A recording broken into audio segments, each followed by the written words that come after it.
અંકલેશ્વરથી મધ્યપ્રદેશના મહુ સુધી સંવિધાન બચાવોના નેજા હેઠળ નીકળેલ યાત્રા ઝઘડિયા ખાતે પહોંચી હતી। ભરૂચ જિલ્લાના અંકલેશ્વરથી મધ્યપ્રદેશના મહુ સુધીની સંવિધાન બચાવો યાત્રાનું આયોજન કરવામાં આવ્યું હતું। ઝઘડિયા તાલુકાના ફુલવાડી ગામના નફીસભાઈ નામના યુવાન દ્વારા આ યાત્રાનું આયોજન કરાયું હતું। સંવિધાન બચાવો યાત્રા ઝઘડિયા ચાર રસ્તા ખાતે આવતા કોંગ્રેસ અગ્રણી ધનરાજ વસાવા અને અગ્રણીઓ દ્વારા યાત્રાનું સ્વાગત કરવામાં આવ્યું। આ પ્રસંગે ધનરાજ વસાવાએ જણાવ્યું કે નફીસભાઈ સંવિધાનને બચાવવાના ઉદ્દેશ્ય સાથે સંવિધાન બચાવો યાત્રા લઈને નીકળ્યા છે અને તેમની આ યાત્રા સફળ થાય તેવી શુભેચ્છા પાઠવી હતી। ગતરોજ બંધારણના ઘડવૈયા ડોક્ટર બાબા સાહેબ આંબેડકરની જન્મ જયંતિ હતી। તે દિવસથી અંકલેશ્વર ખાતેથી મધ્યપ્રદેશના મહુ સુધીની આ સંવિધાન બચાવો યાત્રાનું આયોજન કરવામાં આવ્યું હતું। ધનરાજ વસાવાએ વધુમાં જણાવ્યું હતું કે સંવિધાને અમને રક્ષણ પૂરું પાડ્યું છે, ત્યારે અમે પણ સંવિધાનને રક્ષણ પૂરું પાડવા આગળ આવીશું અને આ યાત્રામાં નફીસભાઈ એકલા નથી। જેમ જેમ યાત્રા આગળ વધતી જશે તેમ તેમ વધુને વધુ લોકો તેમાં જોડાતા જશે એમ પણ જણાવ્યું હતું। આ પ્રસંગે નફીસભાઈએ જણાવ્યું કે સંવિધાનથી દેશ ચાલે છે અને આજે સંવિધાનને દબાવવામાં આવી રહ્યું છે, ત્યારે બાબા સાહેબ આંબેડકરનું સપનું પૂર્ણ કરવા અમે સંવિધાન બચાવો યાત્રાનું આયોજન કર્યું છે। આજે નોકરીઓ, રોજગાર જેવી બાબતોએ જે અન્યાય થાય છે, અપમાન થાય છે, તેને લઈને સંવિધાનને બચાવવાની જરૂર ઊભી થઈ છે અને તે માટે લોકોમાં સંવિધાન પ્રત્યે जागृति लावाना उद्देश्य थी आ संविधान बचाओ यात्रा आयोजन करवामां आव्युं छे। जय भीम, जय संविधान।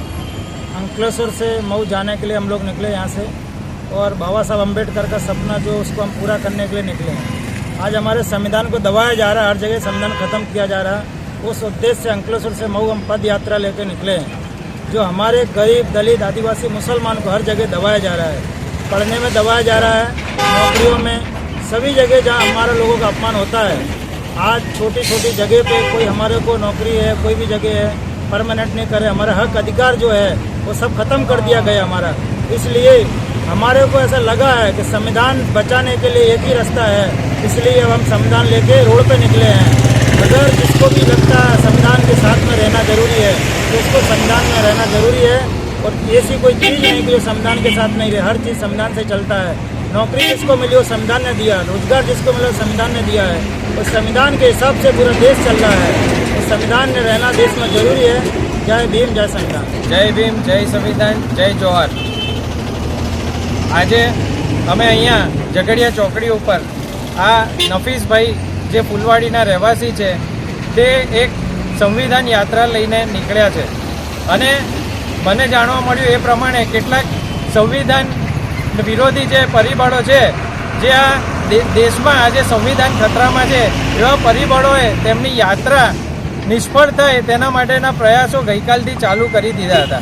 પણ હું આ વિડીયોના માધ્યમથી કહી દેવા માંગુ છું, સંવિધાન ખતરામાં છે પણ સંવિધાનને રક્ષણ પૂરું પાડવા, જે સંવિધાન અમને આજ સુધી રક્ષણ પૂરું પાડતું આવ્યું છે, જરૂર પડીએ અમે પણ સંવિધાનને રક્ષણ પૂરું પાડવા માટે સક્ષમ છીએ।